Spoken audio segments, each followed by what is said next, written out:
I know, sir, as everywhere don't read now. Everybody want jackpot, everybody want travel. I beg, before you know, if you know say you want go Canada, watch this video. I know say me you no go, but make sure say you watch this video reach end. Then get very important information where you need to know if you know say you get any intention to visit Canada.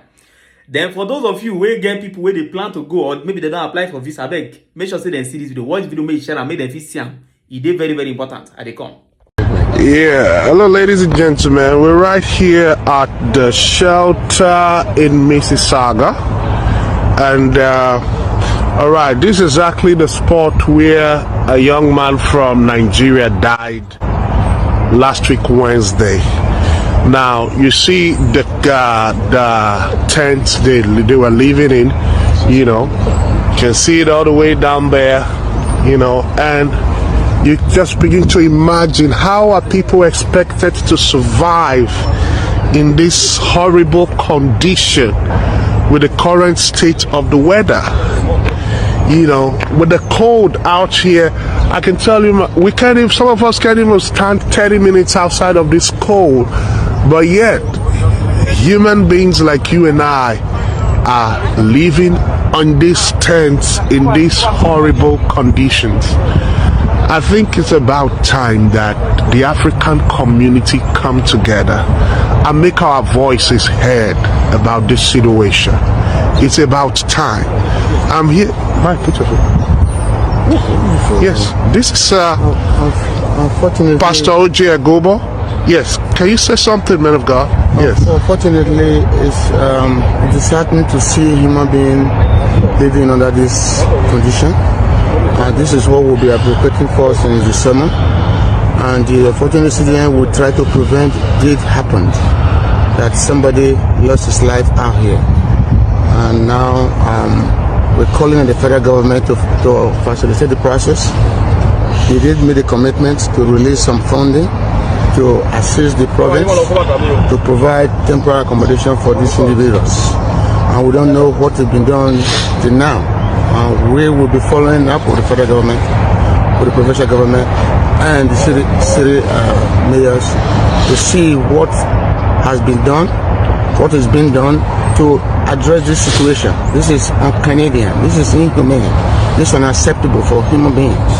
Please, all we call. While in Brampton, Canada, I visited one of the numerous shelters across Canada for asylum seekers.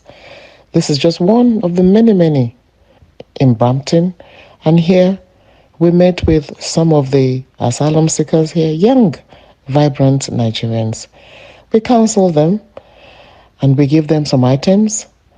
Mr. Wale Rabiu, owner of Grape Matlock Bakery, gave loads and loads of very delicious agege bread.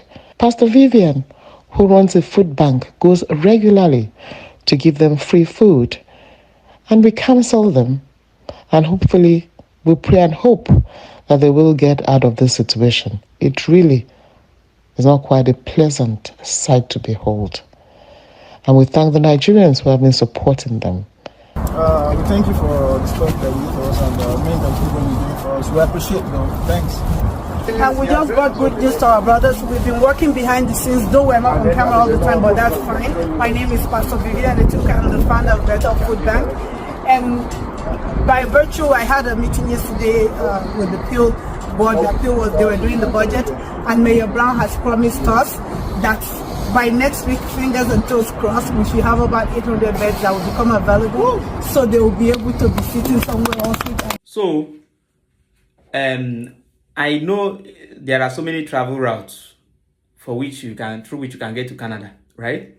I have this my friend who is in Canada, and he was telling me that if you come to Canada, maybe on visitor's visa, right? Yeah, he said maybe on visiting visa, because most of the time, most of these people you see who seek asylum are people who go through visiting visa. So because they don't have documents, you know, if Canada give you 8 years visa, or they give you 3 years visa, or they give you 4 years visa, that visa not mean say you go Canada stay 8 years. At the point of entry, they will stamp, give you how many days you go stay for Canada. I'm not sure say they will give you more than 1 month. So you will have to come, then go again because they write an 8 years multiple entry visa. So not be say they give you 8 years, you know, say if you say you don't arrive, once you just go there, go sit down. After that number of days where they stamp for you when you want to enter, after that number of days, you don't be illegal for the country. Now, a lot of people will believe, say, once they don't hear Canada, then you believe now once you don't land here, your solution, your problem don't be over. A lot of people. This one are one of the village for Canada. If you go to Toronto, according to what they talk and videos when they see, they say if you go there, the way people dey outside. Now, you must understand how these travel policies work. Before you go any country at all, you need to ask questions so that you go there aware. So that if you get into the country, you go know the way to take waka. You understand? If you carry visiting visa enter, may you know what you go need to feel do so that if you stay legit, you know go dey illegal for anybody country. You know, go need to go to sleep outside. Or more if you see the kind code where they all those countries now. You go check their weather. Sometimes their weather they do like -9, -7, -4. So when they don't enter minus, even your refrigerator of a house, sometimes you know they enter -1. The way they block things. So you can't imagine when weather don't they minus. So try maybe they know all these things before you begin go enter place. Say they go anybody country. Even when you don't get the visa, ask questions. You understand? Ask questions. May you not go this stranded. It's important.